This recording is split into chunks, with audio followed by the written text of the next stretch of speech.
Hey, lady, you lost? This is a military facility, not a senior center. Petty Officer Ryan Morrison's voice cut through the afternoon chatter of the Naval Special Warfare Command mess hall like a rusty blade. The muscle-bound SEALs stood with three teammates, their tan uniforms pristine, chests decorated with ribbons and the coveted trident pin that marked them as America's maritime elite. Their target sat alone at table 7, a small woman with silver-streaked brown hair, wearing a navy cardigan and reading glasses, a clipboard of documents spread before her untouched tray of food. At 62, Kaylin Mitchell looked more like someone's grandmother than anything that belonged in the heart of SEAL country.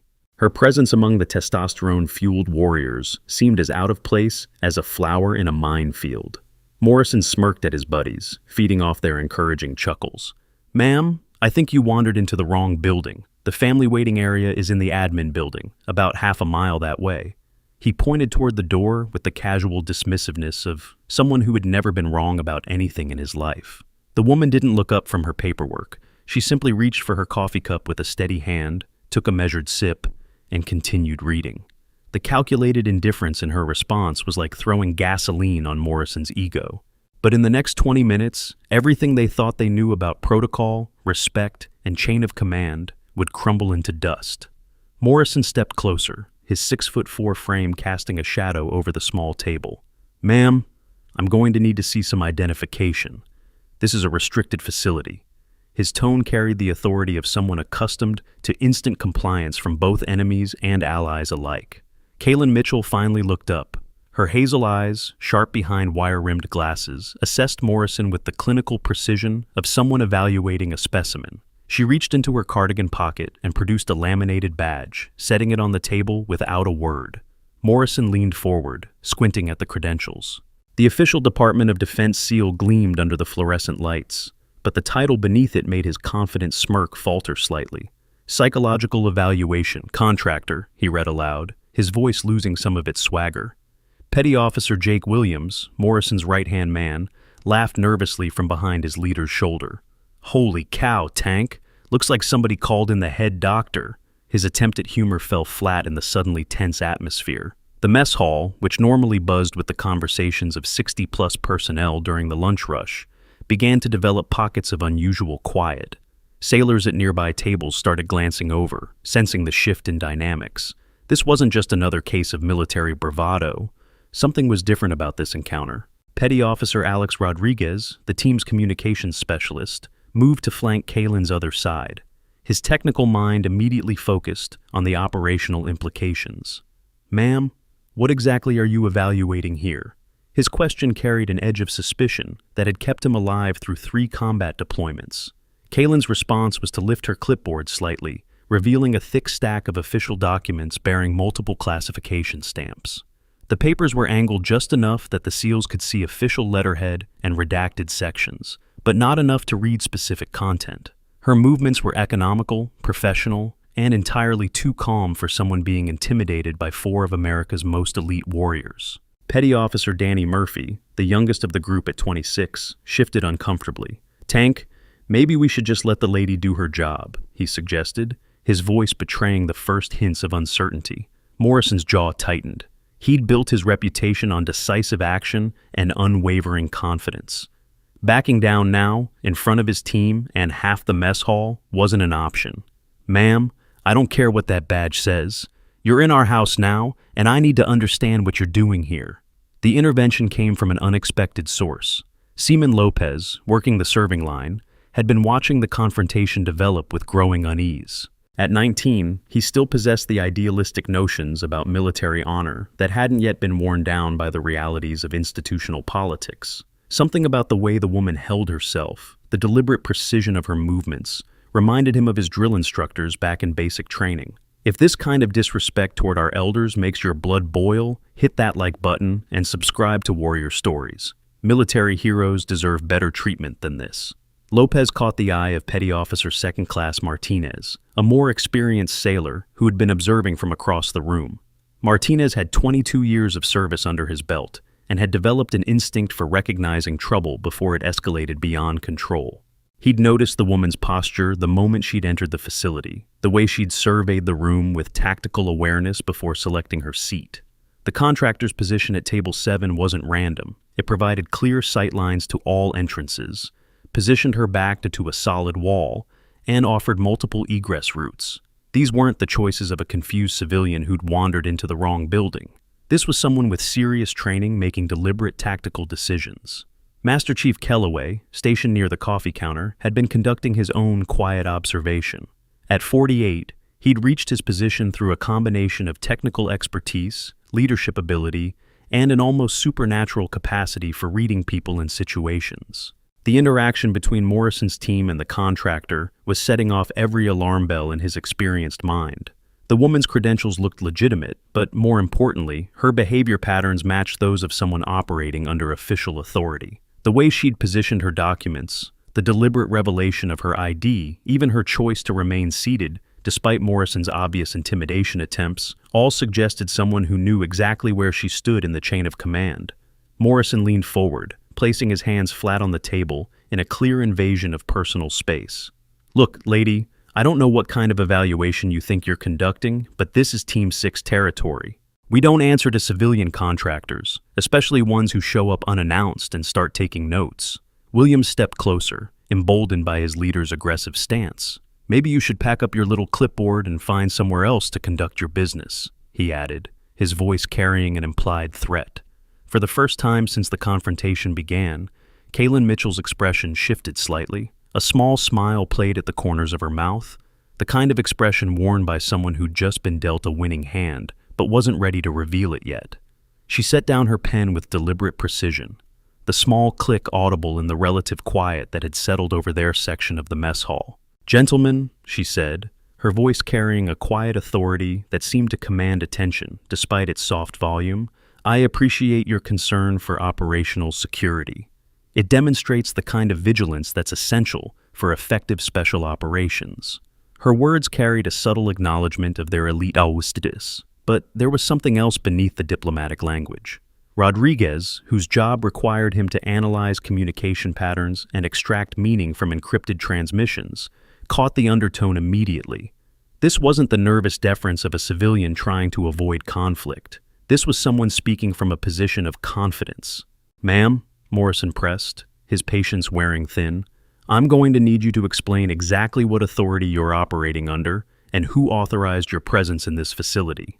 Kaylin reached for her coffee cup again, taking another measured sip before responding. Her movements remained unhurried, professional, and entirely too composed for someone facing interrogation by 4 hostile special operations personnel. "The classification level of my current assignment precludes me from discussing specific operational details," she replied. "However, I can assure you that my presence here has been properly authorized through appropriate channels." Murphy exchanged glances with Rodriguez. The contractor's language patterns were shifting into something that sounded increasingly familiar. Her use of terms like classification level and operational details weren't the vocabulary choices of a typical civilian consultant. These were phrases used by people with serious security clearances and military experience. The revelation hit Rodriguez first. His technical background had taught SRs to analyze data patterns and identify anomalies. The woman's posture, her vocabulary, her tactical positioning, even the way she'd organized her paperwork, all followed patterns consistent with military training. But not just any military training. These were the habits of someone with special operations experience. Williams, growing frustrated with the contractor's calm responses, decided to escalate the situation. "Ma'am, I think there's been some kind of misunderstanding. This facility doesn't receive unscheduled civilian visitors. I'm going to have to ask you to gather your materials and accompany us to the Master-at-Arms office for verification of your credentials." The statement represented a clear escalation from verbal intimidation to threatened physical action. Several nearby sailors stopped at their conversations entirely, sensing that the situation was approaching a point of no return. The legal and procedural implications of forcibly removing a credentialed contractor were significant, but Williams seemed prepared to accept those risks rather than lose face. Kaylin's response was to reach for her documents and organize them into a neat stack. For a moment, it appeared she might comply with Williams's demand. Then she looked up, her hazel eyes meeting his directly. "Petty Officer Williams," she said, her voice carrying a new edge, "before we proceed down that path, perhaps you should consider whether your current course of action aligns with the operational standards expected of SEAL Team 6 personnel. The use of Williams's rank and the specific identification of their unit affiliation sent a chill through the group. This wasn't publicly available information. Knowing someone's rank could be explained by reading name tags, but identifying specific unit assignments required access to classified personnel data. Morrison felt his confidence waver for the first time since the confrontation began. "How do you know Williams's rank?" he demanded. "And how do you know our unit designation?" Instead of answering directly, Kaylin lifted her pen and made a brief notation on the top document in her stack. The movement was casual, almost dismissive, but it carried clear implications. Whatever evaluation she was conducting, their behavior was being documented in real time. "Did you catch that detail? Drop a comment if you've ever been underestimated because of your appearance." Rodriguez stepped back slightly, his analytical mind working through the tactical implications of their situation. If the contractor had legitimate access to classified personnel information, then her presence in the facility was almost certainly authorized at a level well above their security clearance. Continuing to challenge her authority could result in serious consequences for their careers and their team's operational status. "Ma'am," Rodriguez said carefully, "perhaps we could contact your supervising authority to verify the scope of your evaluation. I'm sure there's been some miscommunication about notification protocols." Kaylin's smile widened slightly. "That's a very reasonable suggestion, Petty Officer Rodriguez. However, the nature of my evaluation specifically requires observing natural team dynamics without prior notification to the subjects. Advance warning would compromise the validity of the assessment data." The word subjects hit the four SEALs like a physical blow. They weren't dealing with a confused civilian or even an unwelcome visitor. They were the targets of an official evaluation, and their behavior over the past 15 minutes had been recorded and analyzed by someone with the authority to affect their careers and their team's mission assignments. Murphy's face had gone pale. "Tank," he whispered urgently, "I think we need to step back and reassess this situation." But Morrison's pride and public positioning made retreat impossible. Too many people were watching. Too many witnesses to his authority being challenged by a small elderly woman with a clipboard. The cost of backing down now seemed higher than the risk of continuing to press forward. "Ma'am," he said, his voice dropping to a more dangerous tone, "I don't care what kind of evaluation you think you're conducting. This is my team, and I don't answer to civilian oversight. If you want to observe SEAL operations, you need to go through proper channels and get proper authorization." The statement represented Morrison's final line in the sand. He was essentially challenging not just Kaylin's authority, but the entire civilian oversight structure that governed special operations activities. It was a position that demonstrated either remarkable courage or catastrophic judgment. Kaylin set down her pen and folded her hands in her lap. "Petty Officer Morrison," she said quietly, "your understanding of proper channels and authorization procedures appears to need some updating.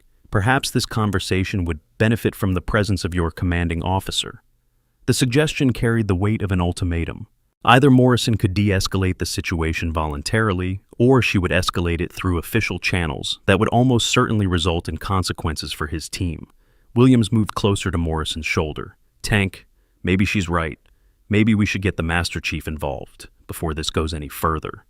The mention of Master Chief Kellaway reminded Morrison that they weren't operating in a vacuum. Their confrontation with the contractor was being observed by senior enlisted personnel who had both the authority and the responsibility to intervene if the situation threatened good order and discipline. From across the room, Kellaway had indeed been monitoring the developing situation with growing concern. His experience had taught him to recognize the difference between legitimate security concerns and situations driven by ego and testosterone. Morrison's team appeared to be crossing into dangerous territory, challenging someone who might have the authority to end their careers. The Master Chief began moving slowly toward Table 7, his path casual but deliberate. He needed to position himself to intervene quickly if the situation escalated to physical confrontation, but he also wanted to gather more information about the contractor's actual authority and mission before committing to any particular course of action. Morrison noticed Kellaway's movement and recognized the implications.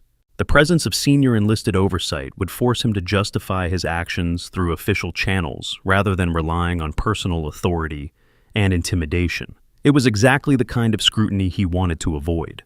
"Ma'am," Morrison said, making one final attempt to maintain control of the situation, I'm going to give you one last opportunity to explain your presence here and provide proper documentation of your authority.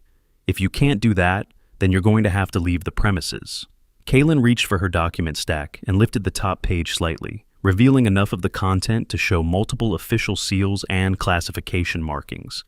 The brief glimpse suggested authorization levels that were well above Morrison's security clearance and access requirements. "Petty Officer Morrison," she said, her voice carrying a new tone of professional formality, "the scope of my evaluation encompasses team leadership, decision-making under pressure, and adherence to established protocols when interacting with authorized personnel. Your performance in all three areas has been noted and will be included in my final assessment." The revelation that their confrontation was itself part of the evaluation created a new level of crisis for Morrison's team. Every word they'd spoken, every action they'd taken, had been analyzed and documented by someone with the authority to affect their operational future. Rodriguez grabbed Morrison's arm. "Tank, we need to stop this now. If she's conducting an official evaluation, then everything we've done here is going to be reviewed by command." But Morrison's pride had passed the point of rational calculation. He'd committed too much of his reputation and authority to back down without losing face in front of his team and the entire mess hall. "Lady," Morrison snarled, "I don't know what kind of game you think you're playing, but this ends now." He reached for Kaylin's wrist, intending to force her to her feet and escort her from the facility. The physical contact represented the crossing of a legal and procedural line that transformed the confrontation from a dispute over authority into an assault on a credentialed federal contractor. It was exactly the kind of action that would de-trigger immediate intervention from senior command and potentially result in criminal charges. Kaylin's response was swift and professional. Her free hand moved to Morrison's wrist, applying pressure to a specific nerve point that caused immediate and intense pain without visible injury. The technique was precise, controlled, and unmistakably the product of advanced combat training. Morrison dropped to one knee, his face contorted in shock and pain. The sudden reversal of the power dynamic sent a ripple of stunned silence through the observing crowd. The hulking SEAL who had been dominating the confrontation was now on the ground, controlled by a 62-year-old woman, using techniques that most of the witnesses couldn't even identify. "Holy cow," Williams breathed, his voice barely audible over the sudden quiet that had settled over the mess hall. Kaylin maintained pressure on the nerve point for exactly 3 seconds, long enough to demonstrate complete control, but not long enough to cause lasting damage. Then she released Morrison's wrist and calmly returned her hand to her document stack. "Petty Officer Morrison," she said quietly, her voice carrying across the silent room, "physical assault on federal contractors conducting authorized evaluations is a serious violation of both military and civilian law.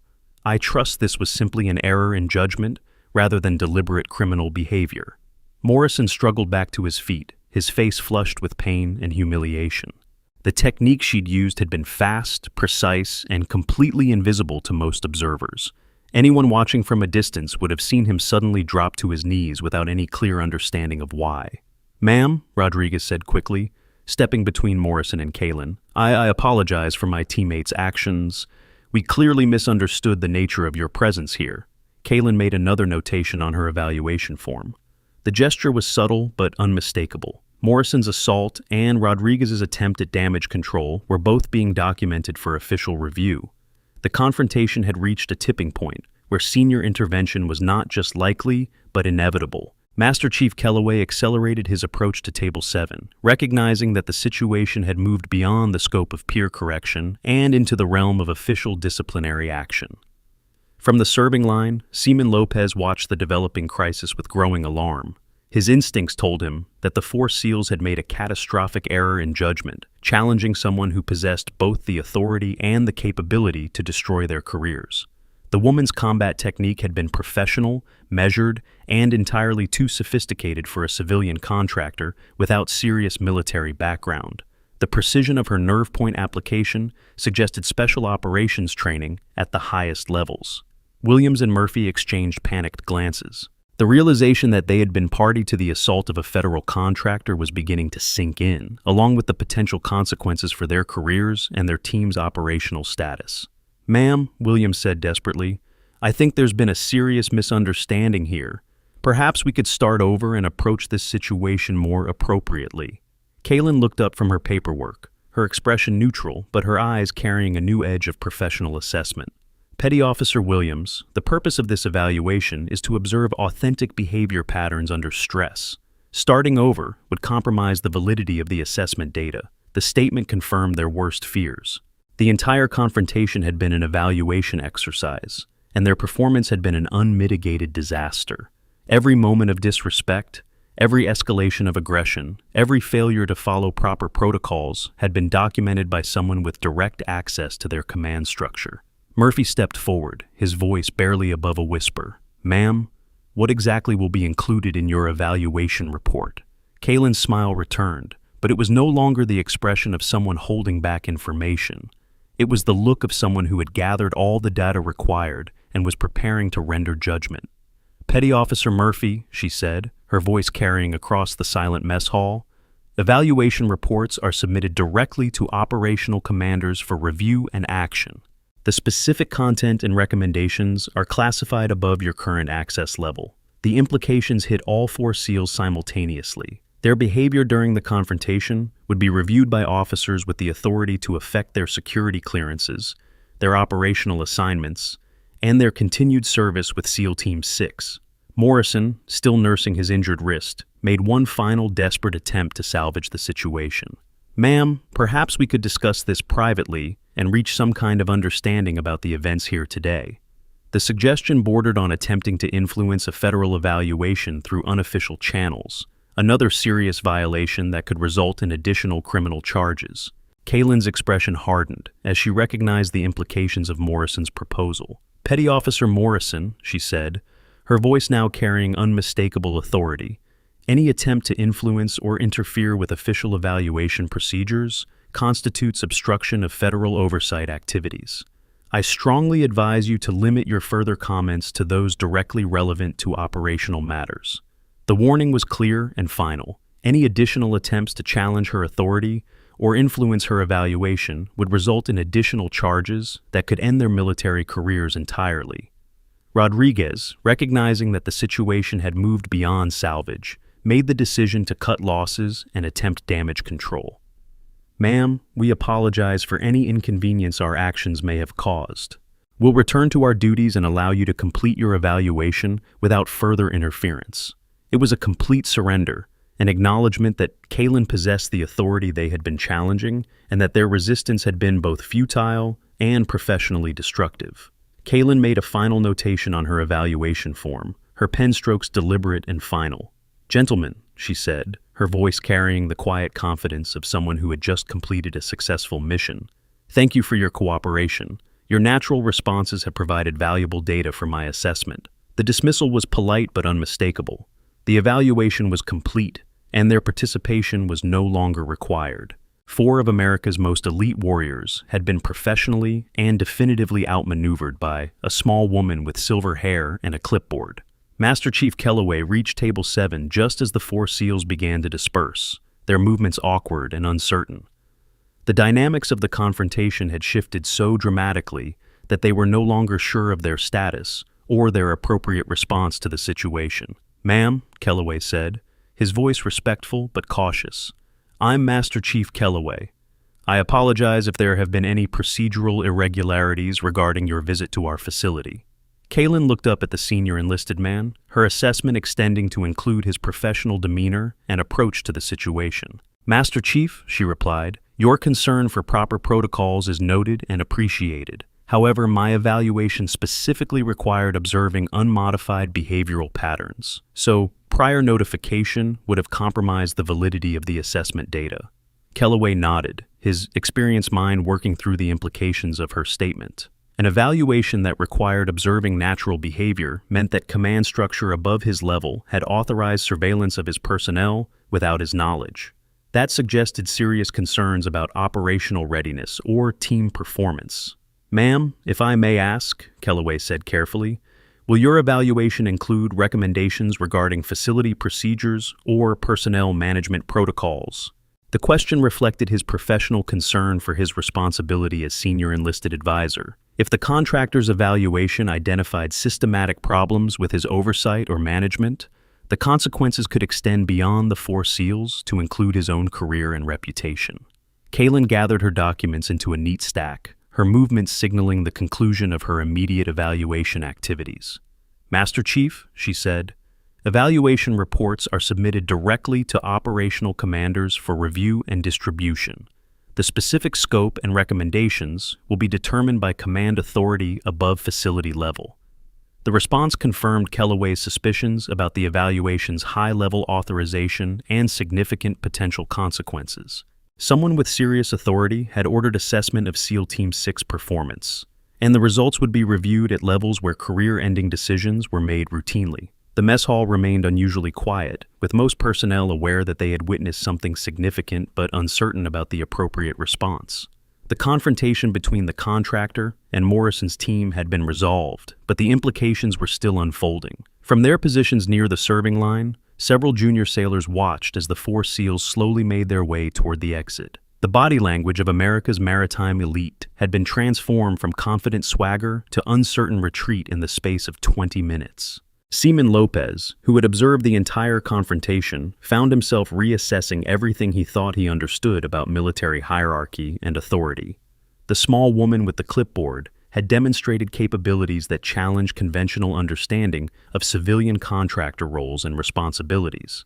The revelation that ongoing evaluation activities could be conducted without notification to facility personnel raised questions about oversight and accountability that extended beyond the immediate confrontation. How many other activities were being assessed without their knowledge? Who else possessed evaluation authority that superseded normal command channels? Kaylin completed her document organization and returned her materials to a leather portfolio. Her movements remained professional and unhurried, suggesting someone comfortable with high-pressure situations and accustomed to working under hostile observation. "Master Chief," she said, addressing Kellaway directly, "I appreciate your facility's cooperation with this evaluation exercise. Your personnel's natural responses have provided valuable assessment data that will contribute to operational readiness improvements." The statement suggested that the evaluation had been successful from her perspective, gathering the behavioral data required for whatever analysis her superiors had requested. But it also implied that improvements were needed, that current performance levels were somehow inadequate for operational requirements. Kellaway nodded respectfully. "Ma'am, if there's anything else our facility can provide to support your evaluation activities, please let me know." The offer was both professional courtesy and practical necessity. Maintaining positive relationships with evaluation personnel could influence the tone and recommendations of their final reports, potentially mitigating negative consequences for facility personnel and operations. Kaylin stood slowly, gathering her portfolio and coffee cup with deliberate precision. Her movements remained economical and professional, but there was something else now, a sense of mission completion and preparation for transition to the next phase of her activities. "Master Chief," she said, her voice carrying new authority, "my immediate evaluation objectives have been completed successfully. However, there may be follow-up activities depending on command review of the initial assessment data. The possibility of additional evaluation phases created new uncertainty for facility personnel. If the initial assessment had identified serious problems, subsequent activities might include more intensive oversight and potential personnel actions." From across the room, Morrison's team had gathered near the exit, their conversation hushed but intense. The realization that their confrontation with the contractor would be reviewed by senior command was beginning to sink in, along with the potential consequences for their careers and operational assignments.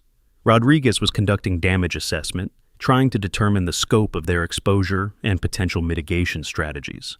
The contractor's demonstration of combat capabilities suggested military background at a level that commanded serious respect from operational commanders. Williams and Murphy were focused on the immediate practical implications. If their evaluation included recommendations for personnel actions, they might face reassignment, loss of security clearance, or even discharge from military service. Morrison remained largely silent, nursing his injured wrist and his wounded pride.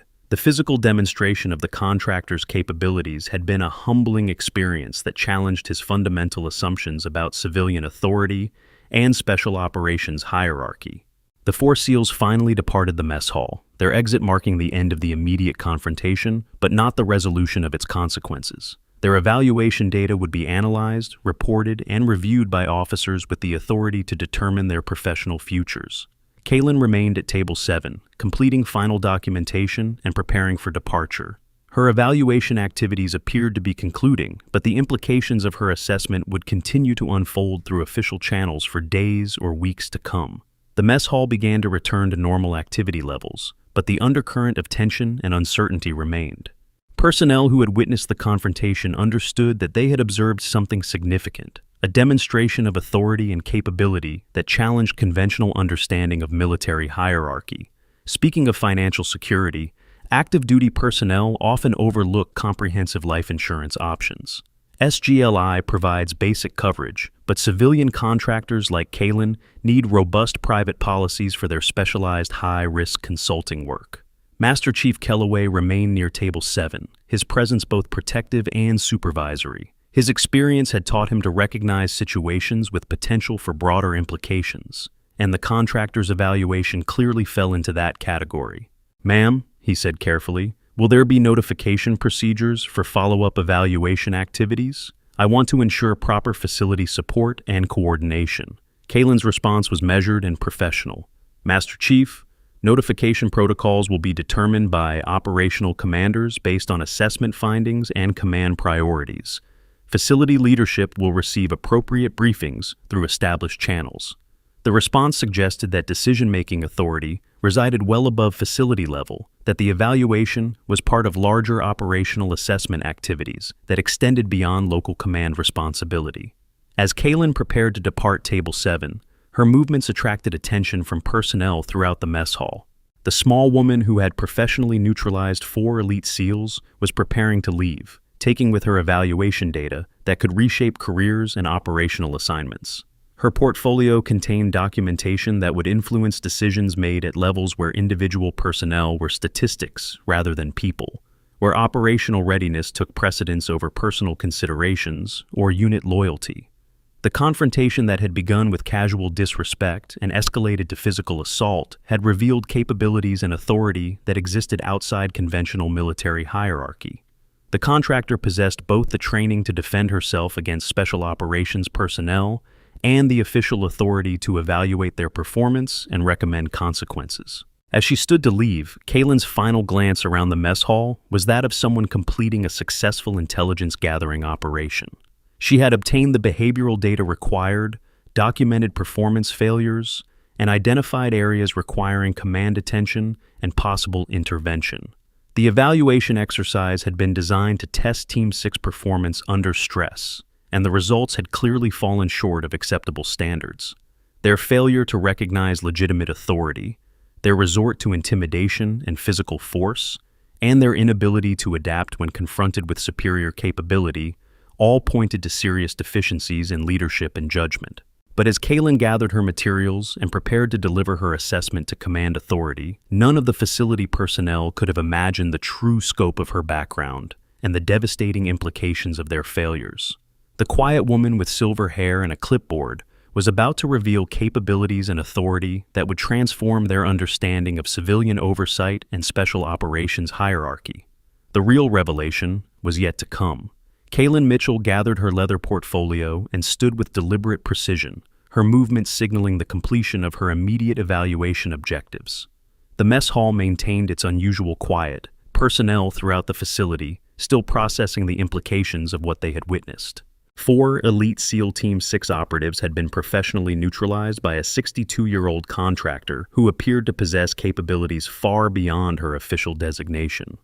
Master Chief Kellaway remained positioned nearer Table 7, his experienced instincts telling him that the situation was far from resolved. The contractor's demonstration of advanced combat techniques and her obvious familiarity with classified operational procedures suggested background and authority that extended well beyond standard civilian oversight activities. As Kaylin approached the main exit, her path took her directly past the table where Morrison's remaining teammates had regrouped. Rodriguez, Williams, and Murphy watched her approach with expressions combining respect, uncertainty, and barely concealed dread about the consequences of their earlier confrontation.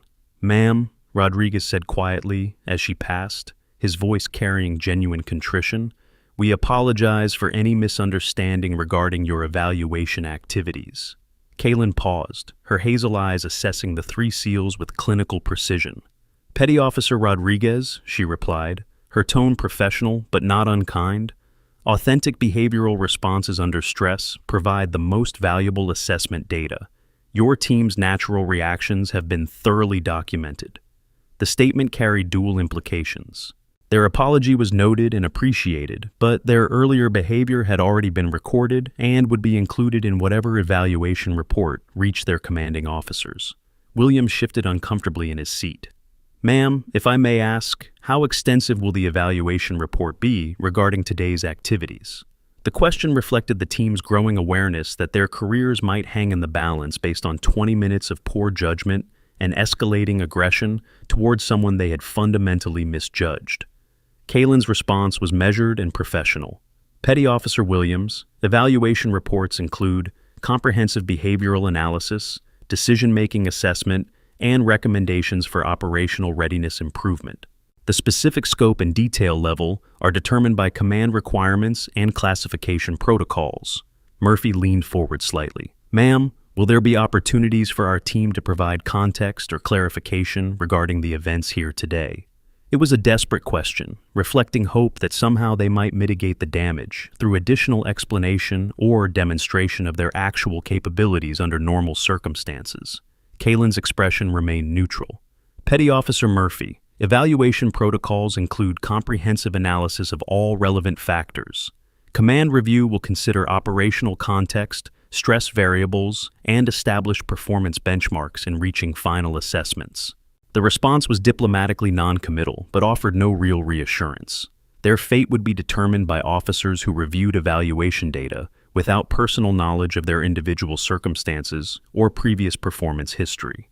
As Kaylin resumed her movement toward the exit, her departure was interrupted by the sudden opening of the main doors. Captain Barnes, the base commander, strode into the mess hall with an expression of controlled urgency that immediately commanded attention throughout the facility. Captain Barnes was a decorated officer with 26 years of naval service, including multiple combat deployments and extensive experience managing special operations personnel. His unexpected appearance during routine lunch hours suggested that significant command-level activities were underway. Behind Captain Barnes came Commander Hayes, the SEAL Team 6 commanding officer, whose presence elevated the situation to an entirely new level of command attention. Hayes was a legendary operator whose career included some of the most classified and dangerous missions in recent naval special warfare history. The entrance of two senior officers during what should have been a routine evaluation conclusion created immediate tension throughout the mess hall. Personnel began standing and assuming positions of attention, as military protocol required when senior officers entered operational spaces. Kaylin Mitchell paused near the exit, her expression shifting to one of professional alertness. The arrival of base and unit commanders suggested that her evaluation activities had triggered command-level response, possibly indicating that preliminary assessment data had already been transmitted and reviewed. Captain Barnes surveyed the mess hall quickly before his attention focused on Kaylin. "Ma'am," he said, his voice carrying across the suddenly silent room, "I need to speak with you immediately regarding your evaluation activities." The statement confirmed that command-level review of evaluation data was already underway, that preliminary findings had reached decision-makers with authority to take immediate action based on assessment results. Commander Hayes moved to flank Captain Barnes, his attention shifting between Kaylin and the location where Morrison's team had been gathered. His expression suggested familiarity with both the evaluation protocols and the potential implications of whatever findings had triggered this command intervention. Kaylin approached the two officers with professional composure, her movements indicating someone comfortable operating at senior command levels. "Captain Barnes, Commander Hayes," she said, her voice carrying quiet authority, "I assume you've received preliminary assessment data through appropriate channels." Captain Barnes nodded grimly. "Ma'am, we need to discuss the scope and implications of your findings immediately. This situation has command attention at levels that extend well beyond facility management." The statement suggested that evaluation results had reached senior leadership with authority to make decisions affecting personnel, operations, and potentially unit assignments or mission responsibilities. Commander Hayes stepped forward. "Ma'am, I need to understand the specific behavioral patterns and performance deficiencies identified during your assessment activities." His question reflected command-level concern about SEAL Team 6 operational readiness and the potential need for immediate corrective action based on evaluation findings. Kalen's response was measured and professional. "Commander, detailed assessment findings are documented and classified according to established protocols. However, I can confirm that significant deficiencies were observed in areas including authority recognition, stress response, and adherence to established procedures when interacting with authorized oversight personnel." The summary hit like a physical blow to the observing SEALs. Their confrontation with the contractor was being characterized as failures in fundamental operational competencies, deficiencies that could affect their security clearances and operational assignments. Captain Barnes exchanged glances with Commander Hayes before addressing Kalen directly. "Ma'am, based on your preliminary assessment, what are your immediate recommendations regarding Team 6 operational status?" The question carried enormous implications. If the contractor recommended suspension of operational activities pending corrective action, the team could be grounded indefinitely while command reviewed their performance and implemented training or disciplinary measures. Kalen considered her response carefully. "Captain, formal recommendations will be included in my comprehensive evaluation report. However, I can confirm that observed deficiencies raise questions about current operational readiness levels and may require command review of deployment schedules and mission assignments." Rodriguez, Williams, and Murphy exchanged panicked glances from their position across the room. The contractor was essentially recommending that their team be removed from operational status pending further evaluation and possible remedial training. Commander Hayes' expression darkened as the implications became clear. "Ma'am, I need to understand the specific scope of authority under which you're conducting these evaluations. This appears to involve oversight responsibilities that extend beyond standard contractor activities." The question reflected growing command-level concern about the evaluation's authorization and the potential implications of its findings for unit operations and personnel management. Kalen reached into her portfolio and extracted a document bearing multiple official seals and classification markings. "Commander," she said, handing him the authorization paperwork, "my evaluation activities are conducted under direct authority from Naval Special Warfare Command, with oversight responsibility, extending to operational readiness assessment and personnel performance review." Commander Hayes examined the documentation, his expression shifting from concern to something approaching shock as he recognized the scope of authority represented by the official seals and classification levels. Captain Barnes read over Hayes' shoulder, his face pale as he processed the implications of the authorization documentation. "Holy cow," he said quietly, his voice barely audible. "This is authorized at flag officer level."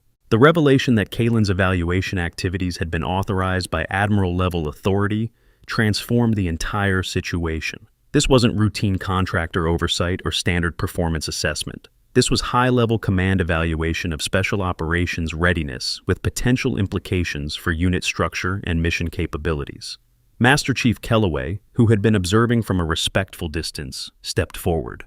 "Captain, if I may ask, what does this mean for facility operations and personnel assignments?" His question reflected practical concern about the immediate implications for the sailors and officers under his supervision, particularly those who had been involved in the confrontation with the contractor. Captain Barnes handed the authorization documentation back to Kalen with obvious reluctance. "Master Chief," he said, his voice carrying new gravity, "this evaluation was authorized as part of comprehensive special operations readiness assessment. The findings will be reviewed at Naval Special Warfare Command level, with potential implications for operational assignments and unit structure." The scope of the evaluation's authority was becoming clear to facility personnel. This wasn't isolated assessment of individual performance. This was systematic review of special operations capabilities with potential consequences extending throughout the command structure. Commander Hayes addressed Kalen directly. "Ma'am, I need to understand whether your evaluation activities include assessment of command oversight and facility management procedures." The question reflected his concern that evaluation findings might extend beyond individual personnel to include criticism of his leadership and unit management practices. Kalen's response was diplomatically professional. Commander, evaluation protocols include comprehensive assessment of all factors affecting operational readiness. Command oversight, facility procedures, and personnel management practices are all relevant to overall unit effectiveness and mission capability. The implication was clear. Not only had Morrison's team failed their evaluation, but questions were being raised about the command climate and management practices that had allowed such behavior to develop among elite personnel. From across the mess hall, Morrison finally returned from whatever location he had retreated to nurse his wounded pride and injured wrist. His arrival at the moment of maximum command, attention, and evaluation revelation created additional drama for the unfolding situation. Morrison's expression shifted from residual anger to growing horror as he recognized the presence of Captain Barnes and Commander Hayes in what should have been routine evaluation conclusion. The arrival of senior command suggested that his confrontation with the contractor had triggered consequences extending far beyond his initial expectations. Captain Barnes noticed Morrison's entrance and gestured for him to approach. "Petty Officer Morrison," he said, his voice carrying unmistakable authority, "you need to join this conversation immediately." Morrison approached with obvious reluctance, his body language reflecting awareness that his career was likely hanging in the balance based on decisions being made in real time by officers with authority to end his military service. Commander Hayes addressed Morrison directly. "Petty Officer, I understand you had a physical confrontation with our contractor during her evaluation activities." The statement was presented as established fact rather than allegation, suggesting that detailed information about the incident had already been transmitted to command level and accepted as accurate. Morrison's response was carefully measured. "Sir, there was a misunderstanding regarding the contractor's authority and purpose for being in the facility. When I attempted to escort her to the Master-at-Arms office for credential verification, she responded with what appeared to be defensive techniques. It was a careful reframing of events that minimized his aggressive behavior and characterized Kalen's response as potentially excessive rather than professionally appropriate." Kalen's expression shifted slightly, her professional demeanor taking on an edge that suggested Morrison's characterization of events was both inaccurate and inappropriate. "Commander Hayes," she said, her voice carrying new authority, "Petty Officer Morrison's account omits several relevant details, including his initial dismissive comments, his unauthorized demand for identification, his threat of forced removal from the premises, and his decision to initiate unwanted physical contact despite clear verbal warnings." The systematic correction of Morrison's narrative demonstrated both Kalen's detailed documentation of events and her confidence in challenging his version when presented to senior command. Captain Barnes turned to Morrison with an expression of controlled anger. "Petty Officer, are you suggesting that your physical contact with a federal contractor conducting authorized evaluation activities was justified by security concerns?" The question was essentially a trap. Any answer that justified his behavior would acknowledge that he had assaulted someone with legitimate authority to be present, while any admission of error would confirm serious violations of military law and regulations. Morrison's face went pale as he recognized the impossible position his earlier actions had created. "Sir, I may have misinterpreted the situation and used poor judgment in my response to what I perceived as a security concern." The admission was carefully worded to minimize culpability while acknowledging error, but it fell far short of taking full responsibility for his actions and their consequences. Commander Hayes exchanged glances with Captain Barnes before addressing the assembled personnel. "Ladies and gentlemen," he announced, his voice carrying across the silent mess hall, "what occurred here today represents a serious failure in recognizing legitimate authority and following established protocols when dealing with authorized oversight personnel." The statement confirmed that command-level review had concluded Morrison's team had acted inappropriately and that consequences would follow based on evaluation findings. Kalen stepped forward, her presence commanding attention, despite her small stature and civilian appearance. "Commander, if I may add some context to the evaluation findings." Her request for permission to address the assembled personnel suggested that additional revelations were forthcoming, information that would further illuminate the scope of her authority and the implications of the confrontation. Commander Hayes nodded respectfully. "Ma'am, please proceed." Kalen surveyed the silent mess hall, her gaze encompassing the dozens of personnel who had witnessed the confrontation and were now learning its true implications. "Gentlemen," she began, her voice carrying clearly across the room. My evaluation activities were authorized to assess operational readiness and behavioral patterns among special operations personnel. The specific focus included response to authority, decision-making under stress, and adherence to established protocols when confronting unfamiliar situations. The revelation that their entire confrontation had been designed as an evaluation exercise created new levels of understanding about both her authority and their failures. Rodriguez raised his hand tentatively. "Ma'am, if I may ask, was our entire interaction planned as part of your evaluation protocol?" The question reflected the team's growing awareness that they might have been deliberately tested, rather than simply encountering an unauthorized civilian who happened to possess unusual capabilities.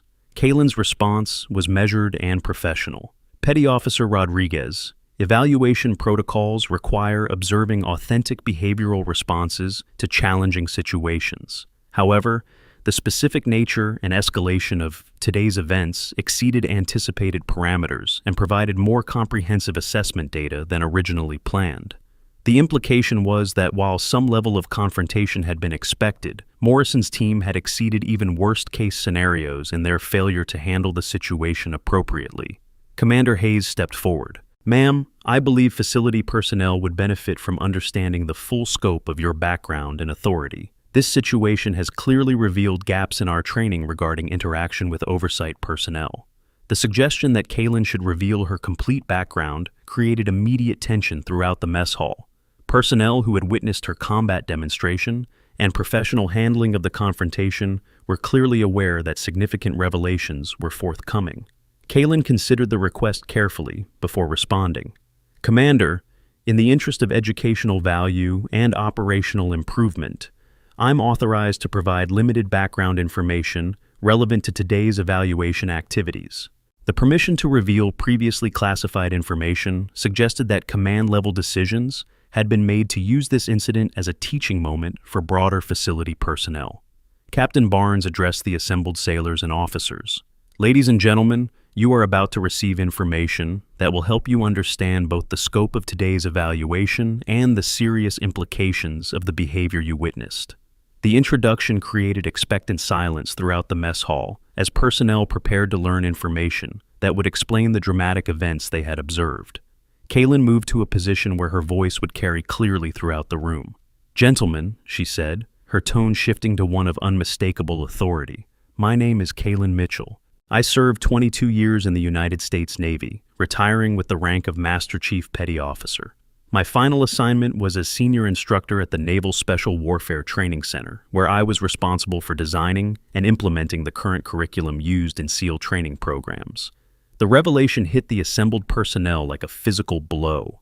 The small woman they had observed being dismissed and confronted by elite SEALs was not only a veteran herself, but had been instrumental in creating the very training programs that had forged their elite capabilities. Morrison's face went ashen as the implications became clear.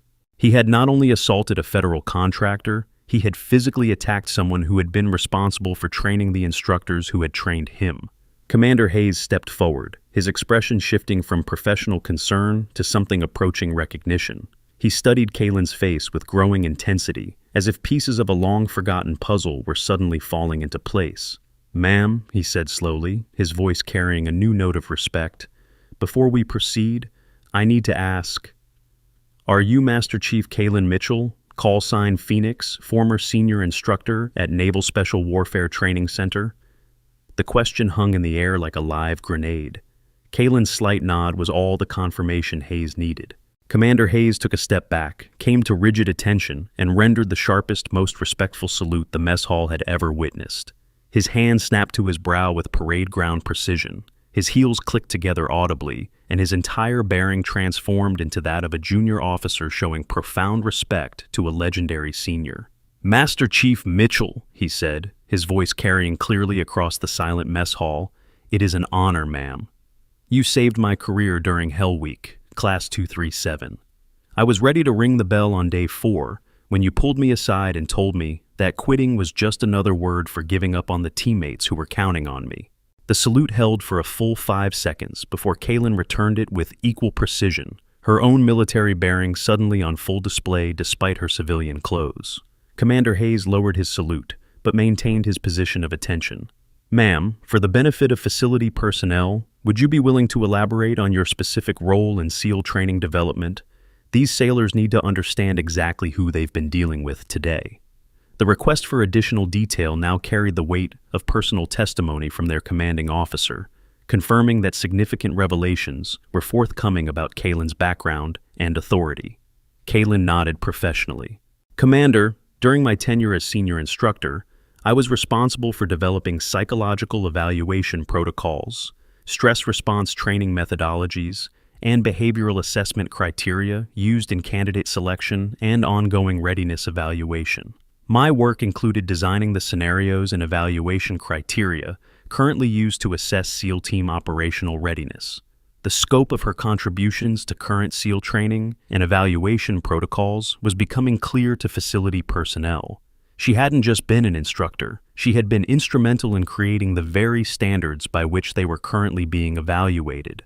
Rodriguez managed to find his voice despite obvious shock. Ma'am, does that mean you designed the evaluation protocols currently being used to assess our team's performance? The question reflected growing understanding that their confrontation had been evaluated using standards that Kaylin herself had developed, that they had essentially failed tests of their own creation. Kaylin's smile was both professional and slightly ironic. Petty Officer Rodriguez, the psychological evaluation protocols used in today's assessment were indeed based on methodologies I developed during my tenure as senior instructor. Your team's responses provided excellent examples of both positive and negative behavioral patterns used in current training scenarios. The revelation that they had become case studies in their own training programs added another layer of professional humiliation to the consequences they were facing. Williams raised his hand tentatively. Ma'am, what specific behavioral patterns did our team demonstrate that will be included in evaluation reports? The question reflected both professional curiosity and personal concern about how their actions would be characterized in official documentation. Kaylin considered her response carefully. Petty Officer Williams, your team demonstrated several concerning patterns, including failure to recognize legitimate authority, escalation rather than de-escalation when confronting uncertain situations, inappropriate use of intimidation tactics against authorized personnel, and resort to physical force when verbal dominance was challenged. The systematic listing of their failures provided clinical assessment of behavior that had seemed justified and reasonable during the actual confrontation, but was clearly inappropriate when viewed through professional evaluation criteria. Captain Barnes addressed Morrison directly. Petty Officer Morrison, you now understand that your physical contact with Master Chief Mitchell constituted assault on a senior enlisted veteran who has contributed more to special operations training than most officers achieve in entire careers. The formal identification of Kaylin's military rank and service record transformed Morrison's assault from inappropriate behavior toward a civilian contractor into an attack on a respected senior military professional. Morrison's voice was barely above a whisper when he managed to respond. Sir, I had no knowledge of Master Chief Mitchell's background or service record. However, that doesn't excuse my behavior or justify my actions. The acknowledgement was appropriate, but came far too late to mitigate the consequences of his earlier decisions and actions. Commander Hayes turned to address the broader assembly. Ladies and gentlemen, today's events provide valuable lessons about assumptions, authority, and the importance of professional behavior regardless of circumstances.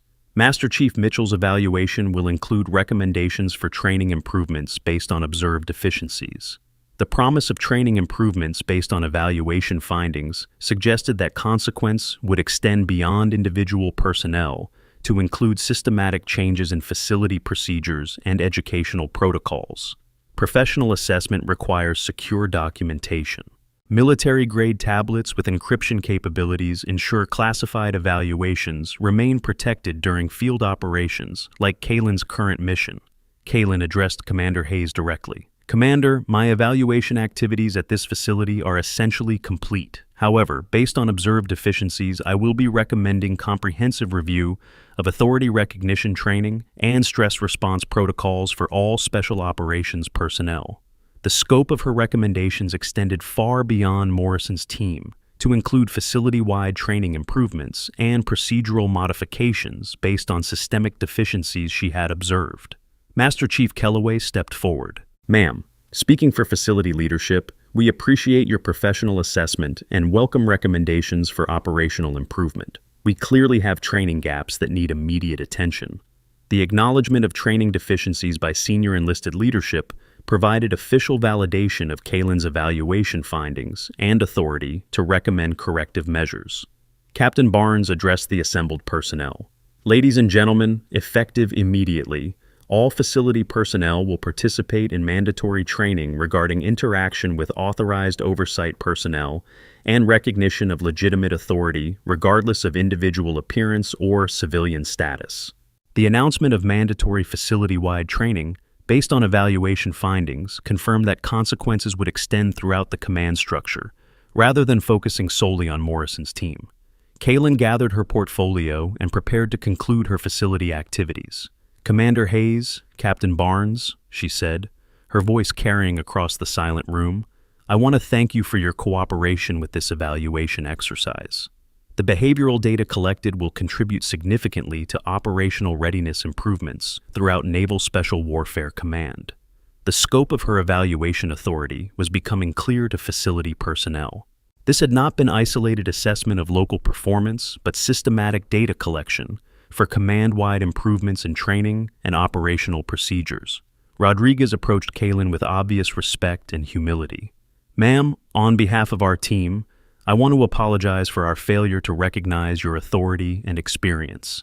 We clearly have significant learning to do regarding professional behavior and operational protocols. The apology was comprehensive and appropriate, acknowledging both personal and professional failures that had been revealed through the evaluation process.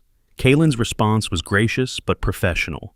Petty Officer Rodriguez, authentic learning often requires challenging experiences that reveal areas needing improvement. Your team's responses today will contribute to training improvements that benefit all special operations personnel. The reframing of their failures as learning opportunities provided some measure of dignity while maintaining accountability for inappropriate behavior and poor judgment. Williams and Murphy joined Rodriguez in approaching Kalen. Ma'am, Williams said, his voice reflecting genuine contrition, we hope that our failures today will indeed contribute to improvements that prevent other teams from making similar mistakes. The acknowledgement that their behavior represented systemic rather than individual failures suggested understanding of the broader implications of evaluation findings. Morrison finally approached the group, his body language reflecting complete humiliation and professional devastation. Master Chief Mitchell, he said, his voice barely audible, I want to apologize not just for my behavior today, but for failing to live up to the standards you helped establish for special operations personnel. The apology was personal and comprehensive, acknowledging both immediate failures and broader disappointment of professional expectations. Kalen's response was measured and professional. Petty Officer Morrison, military service provides opportunities for growth and learning throughout our careers.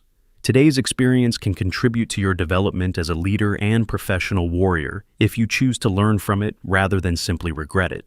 The offer of redemption through learning provided Morrison with a path forward, despite the serious consequences he would undoubtedly face for his behavior. Commander Hayes addressed Morrison's team directly. Gentlemen, you will report to my office at 1500 hours for comprehensive review of today's events and discussion of corrective measures. Your operational status is suspended pending completion of mandatory training and behavioral assessment. The announcement of suspended operational status confirmed that consequences would be immediate and significant, affecting their mission assignments and professional responsibilities. Captain Barnes added his own directive. Additionally, all 4 team members will participate in comprehensive training regarding authority recognition, stress management, and appropriate interaction with oversight personnel before returning to operational duties. The requirement for additional training before operational reinstatement confirmed that their failures had been judged sufficiently serious to require systematic corrective education. Kalen prepared to make her final departure from the facility, her evaluation mission essentially completed and her findings documented for command review and action. Master Chief Kellaway approached her one final time. Ma'am, he said respectfully, will there be follow-up evaluation activities to assess the effectiveness of corrective measures implemented based on your findings? The question reflected practical concern about ongoing oversight and accountability for implementing evaluation recommendations. Kalen's response was professionally non-committal. Master Chief, follow-up evaluation activities are determined by command authority based on implementation progress and operational requirements. Facilities that demonstrate effective corrective action typically require less intensive oversight than those showing continued deficiencies. The implication was clear that future oversight would depend on their success in addressing identified problems and implementing recommended improvements. As Kalen moved toward the exit for her final departure, Commander Hayes made one additional announcement to facility personnel. Ladies and gentlemen, today's events demonstrate the importance of maintaining professional standards and appropriate behavior regardless of circumstances. Master Chief Mitchell's evaluation has provided valuable learning opportunities that will improve our operational effectiveness and professional development. The characterization of the confrontation as a learning opportunity rather than simply disciplinary failure provided some measure of positive framing for an otherwise professionally devastating experience. Kalen paused at the exit and turned to address the assembled personnel one final time. "Gentlemen," she said, her voice carrying clearly across the silent mess hall, "Special Operations personnel represent the finest traditions of military service. Today's experiences provide opportunities to recommit to those traditions and standards that make you truly elite warriors." The final message emphasized redemption and professional growth rather than simply focusing on failures and consequences, providing positive direction for moving forward from the evaluation experience. Next week's story features a janitor who stunned an entire Army base. Subscribe to never miss these incredible reveals. As Kalen departed the facility, her portfolio containing evaluation data that would reshape training protocols and operational procedures, the remaining personnel began to process the full implications of what they had witnessed and learned. Morrison's team faced immediate consequences, including suspended operational status, mandatory training, and formal disciplinary action. But beyond individual accountability, the entire facility would implement systematic improvements based on evaluation findings.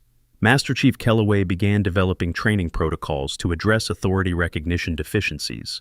Commander Hayes initiated review of unit procedures for interacting with oversight personnel. Captain Barnes prepared reports for higher command explaining evaluation findings and corrective measures. The confrontation that had begun with casual disrespect had revealed systematic deficiencies requiring comprehensive corrective action at multiple levels of command responsibility. But it had also demonstrated the continuing influence of senior professionals like Kalen Mitchell, whose contributions to special operations training extended far beyond their active service careers. 3 weeks later, Ryan Morrison sat in civilian clothes on a bench outside Naval Special Warfare Command, staring at the facility where his career had ended. The consequences of confronting Kalen Mitchell had exceeded his worst expectations: court-martial conviction for assault on a federal contractor, dishonorable discharge, loss of security clearance, and forfeiture of veteran benefits. Most devastating was learning the full scope of Master Chief Mitchell's contributions to special operations training. Every standard he'd failed, every protocol he'd violated had been established by the woman he had dismissed and assaulted. Morrison noticed a familiar figure approaching. Kalen Mitchell, carrying the same leather portfolio, walked with professional confidence. She altered her path toward him. Morrison stood respectfully. "Ma'am," he said quietly, "I wanted to thank you for the letter you sent to my court-martial proceedings. Your recommendation for rehabilitation probably prevented harsher consequences." Kalen had submitted a letter acknowledging his potential for growth despite his unacceptable behavior. "Ryan," she said, using his first name, "military service teaches us mistakes have consequences, but they also provide opportunities for growth. Your actions were unacceptable, but they don't define your potential for future contribution. Ma'am, I've spent 3 weeks learning about your service record. I realize I didn't just assault a contractor that day. I attacked everything I stood for as a professional warrior. Ryan, special operations training forges warriors capable of difficult decisions under stress, but requires maintaining professional standards regardless of circumstances. That day, you forgot both your training and principles." Morrison nodded. "I've enrolled in anger management counseling and conflict resolution training. I'm pursuing civilian education in organizational leadership. I'm trying to learn from this experience rather than just regret it. Kaylin smiled slightly. That's exactly the response that demonstrates real potential for growth. Your willingness to take responsibility shows the character military training was supposed to develop. Ma'am, do you think someone who's failed as badly as I did can ever again contribute meaningfully to something larger than themselves? Ryan, failure is often the beginning of real learning rather than the end of useful contribution. Your experience provides understanding that could help prevent similar failures in others. That's a form of service itself. As Kaylin departed, Morrison remained processing their conversation. The consequences would remain permanent, but redemption remained possible. Kaylin's phone vibrated with an encrypted message. Phoenix, we have a situation. 3 SEAL teams have failed readiness evaluations this month. Command wants comprehensive assessment. Report to NAV Spec War Command for expanded evaluation authority. We may be looking at systematic program deficiencies requiring complete curriculum overhaul. Another message arrived. Admiral Richardson wants personal briefing. Presidential briefing scheduled next week regarding special operations readiness concerns. Your recommendations may influence national security policy and defense budget allocations. What had begun as routine facility assessment had evolved into comprehensive review of America's most elite military capabilities. The quiet woman with silver hair and a clipboard was about to reshape the future of American special operations training standards. The evaluation was far from over. It was just beginning. The stories end here, but the journey continues. Many new episodes are waiting for you. And if you enjoy, please take a moment to like, subscribe to our EV Story channel, and turn on the bell. See you in the next story.